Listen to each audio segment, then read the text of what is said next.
Kain po tayo. Yan. Uwi ko lang po sa bahay. Galing magbiyahe. Ito medyo nagutom. Kaya napakain bigla. Walang naka-prepared na food sa bahay. Kaya ito po, ano na lang. Mabilisan. Pero paborito ko to. Pritong itlog. Yan. Tapos sardinas.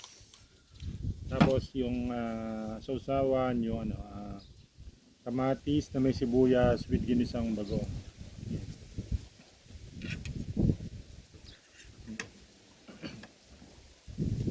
Basta ito lang po, kahit ito araw-araw ulam, sapat na. Yan. Mas marami akong mapapakain dito.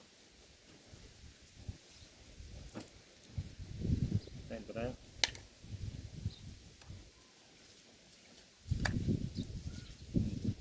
Pero bago po ang lahat, manalangin po muna tayo.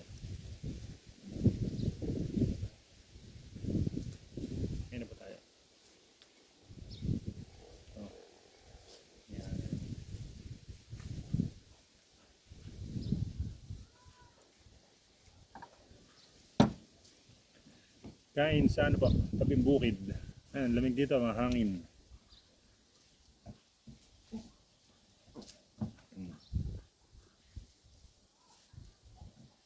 Medyo napagod po sa maghapon. Dahil ano po kasi, nagbiyahe ko, naghanap buhay. Bumili po ng sasakyan. Kasi nagbabayan sila ko, yan po talaga yung business ko eh. Kailangan kong maghanap buhay para may pang support naman ako sa ginagawa kong pagbablog. Kasi talagang wala naman po akong kita sa pagbablog pa. Sana magkaroon po.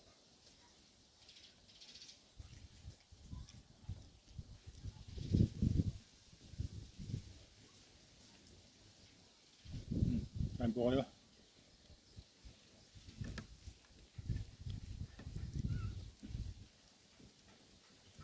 Yan.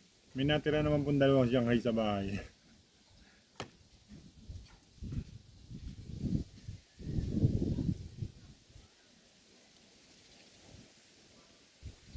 Sarap.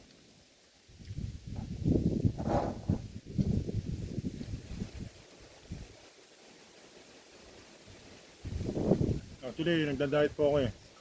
Pero pag ganito ulam, nasisira diet ko. Mas marami po ako nakakain.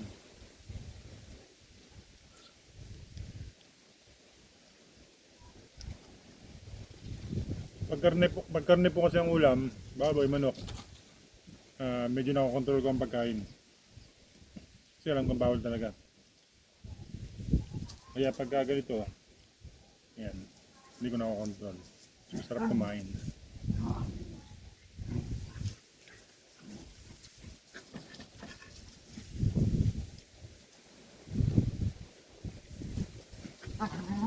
Ano?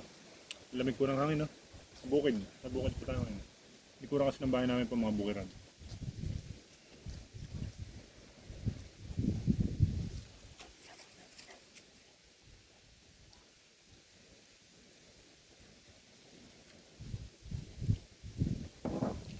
Kain po kayo. Pritong itlog with sardines. Sa panahon po kasi ngayon sa hirap ng buhay, dapat practical na lang tayo sa buhay. Hindi tayo mayabang, hindi tayo maarte. Masarap eh ganun. Masarap mabuhay ng ganun. Simple lang. Tapos number one, yung wala kang kagalit. Yun ang pinakamasarap sa lahat.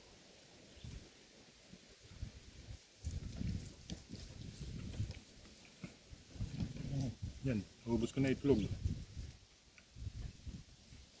Pwede sausawan.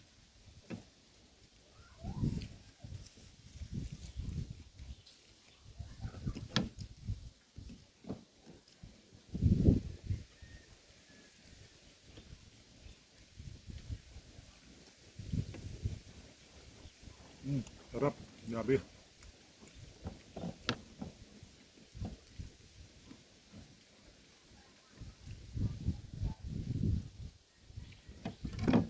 Hindi po halatang gutom na gutom.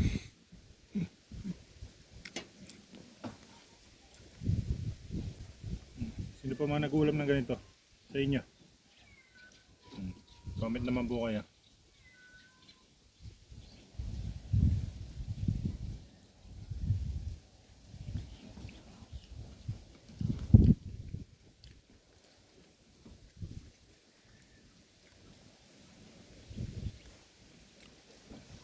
Nag-stock po talaga ako ng ganito, sardinas, itlog sa bahay. Kasi may time na biglang walang tao sa bahay, nasa eskwela yung mag-ina ko. Yan. Yung hindi ko na kailangan magluto. Yan, mabilisan. Instant food.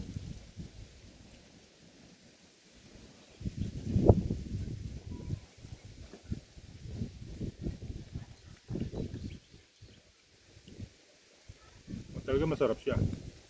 Promise.